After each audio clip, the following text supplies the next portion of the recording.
Boa noite, eu me chamo Karine Cavalieri e eu faço licenciatura em matemática. Vou apresentar agora meu projeto de estágio 3, que a minha área de concentração é o ensino e aprendizagem da matemática, e o tema é a dificuldade no ensino da matemática, como facilitar o entendimento através dos jogos. No caso, a disciplina da matemática ela é vista como a mais desafiadora por muitos alunos, porque a matemática é frequentemente vista como a disciplina com alto índice de reprovação. No caso, muitos estudantes já têm aversão, repulsa sobre essa matéria antes mesmo de saber sobre a matéria, saber sobre o que vai ser falado ou o que vai ser aprendido. No caso, atualmente, o ensino da matemática, em muitas salas de aulas, ela acaba caracterizando uma abordagem mecânica, robotizada, mecanizada. E, no caso, ela acaba não focando na memorização. Ao invés de proporcionar um aprendizado significativo, modelar o ensino, foca na mecanização e na memorização da disciplina, acabando assim afastando um aprendizado que realmente faz sentido para o aluno e seja capaz de desenvolver alguma reflexão e análise de situação real, né? Além de ela se relacionar com o cotidiano do aluno, no nosso dia a dia. Segundo o PCN, o Parâmetro Curriculares Nacional, a Base Nacional Comum do MEC, ela alega que os estudos nessa área devem levar em conta que a matemática é uma linguagem que busca dar conta de um aspecto do real que é instrumento formal da expressão e comunicação para diversas ciências. Então, no caso, deixa eu passar aqui, o meu objetivo é demonstrar as dificuldades do ensino-aprendizagem, modificar o modo de transmitir o ensino e apresentar alguns jogos relacionados à matemática. No caso, aplicando os jogos, ele não vai ter apenas o objetivo, ele ajuda os alunos a superar desafios em diferentes áreas. Também demonstra o quanto é importante o ensino na sua vida, porque querendo ou não, a matemática está no nosso cotidiano, está no nosso dia a dia, e a gente aprende em sala de aula isso. Mesmo assim, a área que o jogo mais vai atuar vai ser no ensino da matemática. Então, pensando assim, querendo melhorar o ensino-aprendizagem e tornar mais simples e mais lúdico, foi pesquisado alguns jogos matemáticos, né, com o objetivo de estimular o estudante a aprender, estimular a vontade, né, a atenção, prender a atenção do aluno a querer aprender. E no caso, falando de atividade lúdica, ela pode ser vista como uma abordagem que acaba incentivando, desenvolvendo o raciocínio, permite que os alunos enfrentem situações desafiadoras no seu dia a dia, e além disso, a prática dos jogos acaba reforçando a importância da matemática, e não apenas no que diz respeito à organização do pensamento, a organização do nosso pensamento, né, e do nosso raciocínio lógico, mas também na formação das nossas atitudes, porque a gente acaba se formando como pessoa, como cidadão na escola também. Então, no caso, isso acaba nos levando a ter uma visão mais atenta sobre os jogos matemáticos, né, vendo que isso acaba ajudando na formação do aluno. Eu vou falar um pouco agora sobre a fundamentação teórica. No caso, os estudantes, os alunos, frequentemente, eles acabam desenvolvendo aversão à matemática, como eu falei anteriormente, né? Acaba manifestando desinteresse pela própria disciplina, mesmo antes de conhecer a matéria, mesmo antes de saber o conteúdo que vai ser dado. E isso vem há muitos anos atrás, essa resistência existe há muitos anos.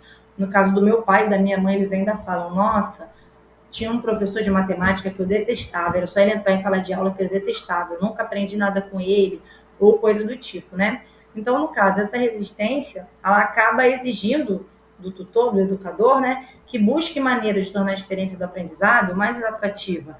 E a tradição, no caso do ensino da matemática, ela é vista como uma coisa tradicionalista, né? Como uma coisa cálculo, grava, copia, faz exercício. Cálculo, grava, copia, faz exercício. Nada fora disso, como eu falei anteriormente, robotizada, né? Ela é vista como um fator que contribui para a falta de engajamento dos alunos. E a utilização dos jogos, no caso, jogos pedagógicos, jogos relacionados à matemática, ela surge, né, como uma estratégia para poder tornar as aulas mais lúdicas, né? Tornar as aulas mais prazerosas, mais interessantes, e acaba promovendo a habilidade de raciocínio e proporcionando aos alunos umas experiências mais desafiadoras. Então, no caso, sobre essas circunstâncias, o tutor precisa saber que, no contexto atual, a atuação do professor e a qualidade pedagógica das atividades propostas são os elementos essenciais para a criação de experiência significativa, né, no ensino e no aprendizado da matemática. Segundo o Granda, ela ressalta aqui, né, Grando 2000, ela ressalta que a busca por um ensino que considere o aluno como um sujeito do processo, que seja significativo para o aluno, que lhe proporcione um ambiente favorável à imaginação, a criação, a reflexão, enfim, a construção e que lhe possibilite um prazer em aprender, não pelo utilitarismo, mas pela investigação, pela ação e participação coletiva de um todo, o que acaba constituindo uma sociedade crítica e atuante, levando-nos a propor a exerção dos jogos no ambiente educacional, de forma a conferir esse ensino de espaços lúdicos de aprendizagem. No caso, tendo em vista esse contexto, essa citação, a prática dos jogos como ensino, ele acaba criando relações que melhora o resultado, né? Melhora o resultado, estimula a tomada de decisão do estudante.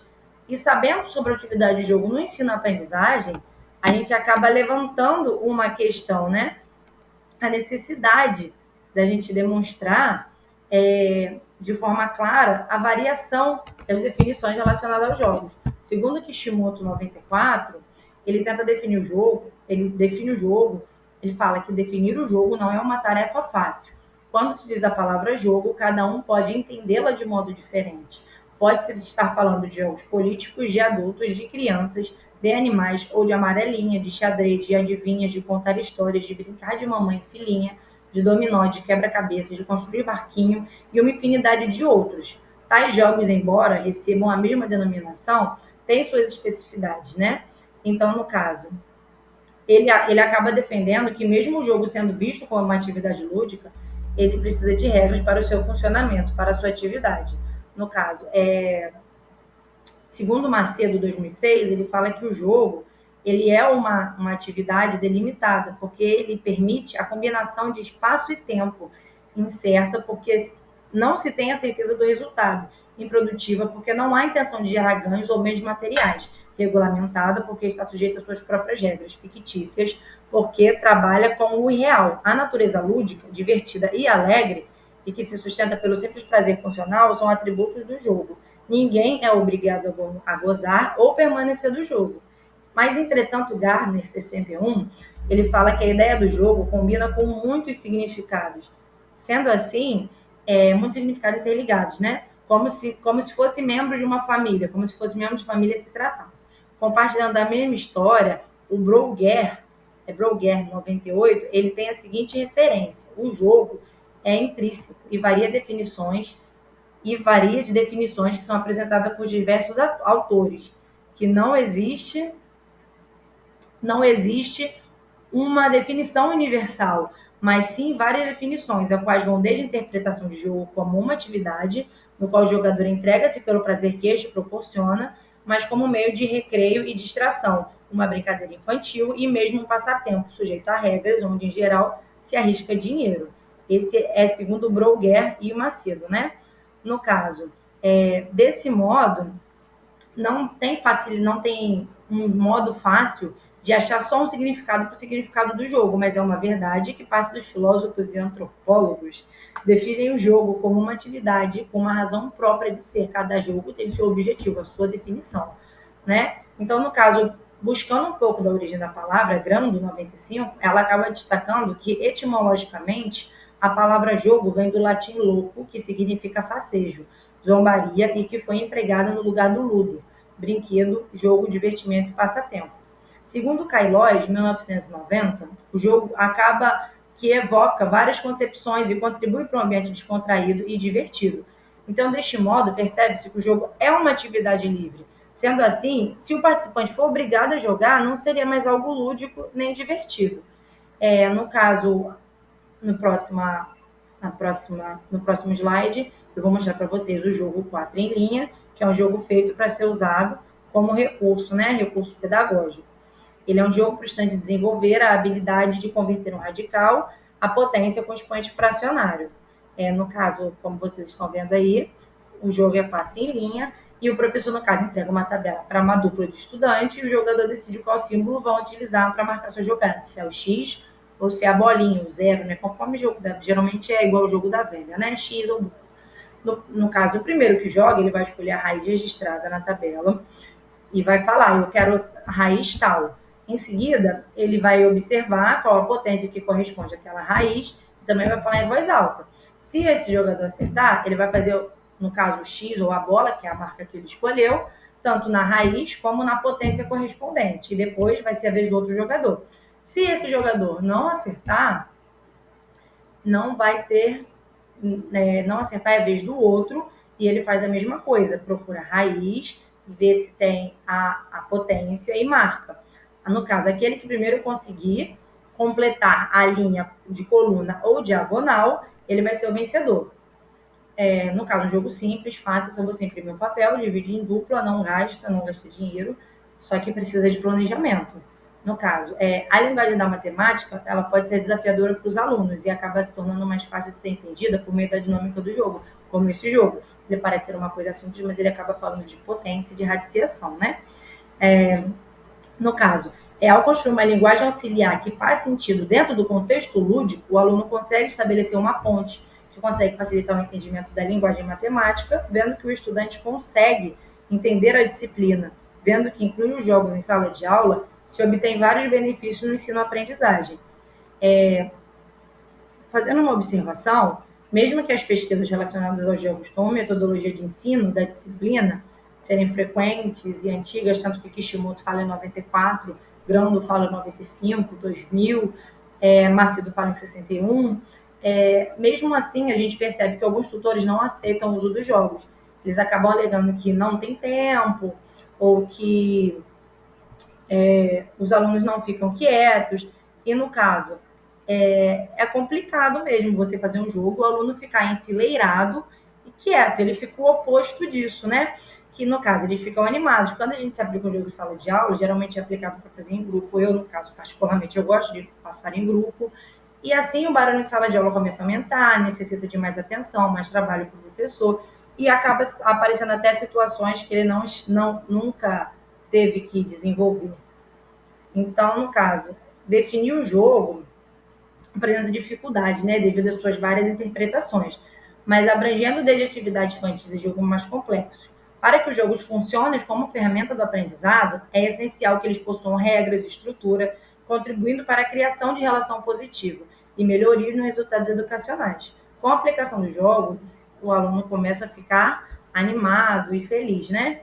Então, no caso, vendo tudo isso, a gente pode ver que o jogo é um aliado, é algo positivo para o lado do professor, e a gente comprova isso historicamente. Agora eu vou falar um pouco sobre a metodologia. No caso, meu estágio aconteceu no Colégio Estadual Professor Dilma Madeira Salles de Souza, localizado na cidade do Rio de Janeiro, aqui no meu bairro mesmo, Parque Anchieta. E, no caso, ele foi desenvolvido para a área de concentração e o ensino-aprendizagem da matemática, que eu já comentei com vocês, com as metodologias e estratégias, acompanhado da gestora, né, da instituição. E, no caso, foi presencial, e as atividades elas foram realizadas com a gestora acompanhando, no caso, a observação e a regência. Eu observei o ensino médio, né? E foi o principal ponto de estudo. No caso, o docente me falou sobre o seu ponto de vista, falou sobre a metodologia que foi usada e me falou sobre o ensino da matemática nas instituições. Mas também me falou sobre a opinião e sobre a importância na aula de matemática, né? Sobre um meio lúdico, um meio de prender a atenção. Porque, no caso, para a sociedade em si, o jogo acaba desenvolvendo ideias matemáticas, mas também acaba desenvolvendo o aluno para a própria sociedade, né? No caso, como eu falei anteriormente, eu fiz no Colégio Estadual Professora Dilma Madeira Salles de Souza, na cidade do Rio, e no caso lá conta com 33 alunos cada turma. O colégio é público e os funcionários são contratados via concurso. No caso, a instituição conta com a colaboração de 38 professores, além do coordenador, diretor-geral, vice-diretor e uma secretária. A professora regente, que foi a minha tutora, ela tem ensino superior, licenciatura em matemática, e trabalha há 17 anos lecionando. Porém, nesse colégio, ela tem experiência de 12 anos. Ela trabalha com recursos de arte, com alguns jogos matemáticos também, tentando mostrar aos alunos e exemplificar o conteúdo dado, né? No caso, a instituição conta com uma sala dos professores, biblioteca, uma sala maker, que é como se fosse uma sala de robótica, onde você desenvolve produtos tecnológicos, você desenvolve jogos, você desenvolve robôs, segundo eles, e tem a cozinha, que eles dão almoço para os alunos, tem o pátio para alimentação e tem o ginásio de esporte. Relacionado ao PPP, ele é discutido no início do ano e finaliza com o que foi discutido no ano anterior. Ele traça uma nova estratégia através de cada semestre e caso ocorra alguma mudança, é avisado através de aviso e reunião com o corpo docente e discente. O conteúdo são sempre de acordo com a BNCC, mas a instituição sempre procura adicionar a outro componente que possa melhorar e enriquecer o ensinamento do aluno, né? No caso, agora vão ser meus planos de aula. O meu primeiro plano de aula eu falei sobre polinômios. No caso, o objetivo foi entender e utilizar o conceito de polinômios em diversas situações, tanto na matemática quanto na vida diária, né? Eu usei apenas o quadro branco e os exercícios e eu iniciei a aula perguntando aos alunos relacionado a um polinômio, se alguém já ouviu algo relacionado a polinômio, alguma função, ou sabe qual o significado disso. Eles falaram, conforme eles foram falando, eu fui explicando e eu dei a introdução à função polinomial. Eu expliquei o conceito da função e mostrei os exemplos simples, né? Como f de x é igual a 2x menos 3 e f de x é igual a x mais 4 e fui mostrando para eles o que seria uma função polinomial. No caso, eu gosto de trabalhar com grupos, então eu dividi a turma em grupo e forneci alguns exercícios envolvendo a função e pedi para eles identificarem as expressões dos polinômios, e eles respondiam entre si no próprio grupo. No caso, depois de eles responderem isso, a minha discussão foi: uns grupos discutiam com outros sobre os resultados, como chegaram nela e como eles conseguiram fazer isso, e eu passei um dever para casa. No final da aula, eu revisei os principais pontos abordados em sala de aula, e a referência que eu tive foi do livro de matemática, volume 3, que eu tenho aqui na minha casa em mãos. O meu segundo plano de aula foi sobre o valor numérico de um polinômio, e, no caso, o objetivo foi proporcionar ao aluno uma compreensão clara, né, e precisa do conceito do valor numérico de um polinômio. Hoje, eu usei o mesmo da aula anterior, que foi o quadro branco e os exercícios, e eu iniciei a aula corrigindo o dever passado da aula passada. Verifiquei os livros e cadernos, porque a docente pede para verificar, é uma regra do colégio, mesmo sendo ensino médio, e expliquei de forma simples e clara o conceito do valor numérico de um polinômio. Apresentei alguns exemplos, né, para ilustrar o conceito. Aí eu dei a introdução relacionada ao valor numérico, expliquei o conceito do valor numérico e mostrei um exemplo de como determinar o valor numérico de um polinômio. Dividi a turma em grupos novamente e forneci exercícios envolvendo o valor numérico. Porém, esses grupos foram trocados. O grupo da aula passada foi trocado com o grupo da aula atual. No caso, depois de eles terem feito, né, os seus exercícios, as suas respostas, eu pedi para conversarem entre si e falarem como chegaram neles e por que um deu resultado diferente do outro. E na minha discussão, os alunos conversaram os grupos entre si. Na atividade prática, eu passei alguns exercícios e alguns problemas para eles fazerem relacionados ao valor numérico de um polinômio e passei o dever de casa. No caso, a referência foi desse livro de matemática, volume 3, como eu falei anteriormente. E no meu terceiro plano de aula, eu fiz uma revisão sobre polinômio, sobre o valor numérico, sobre a função polinomial e sobre o valor numérico de um polinômio. Expliquei sobre isso e demonstrei um jogo no quadro. O jogo foi simples, foi no quadro branco, com caneta do próprio quadro. Eu desenhei um tabuleiro e fiz um caminho do início e fim.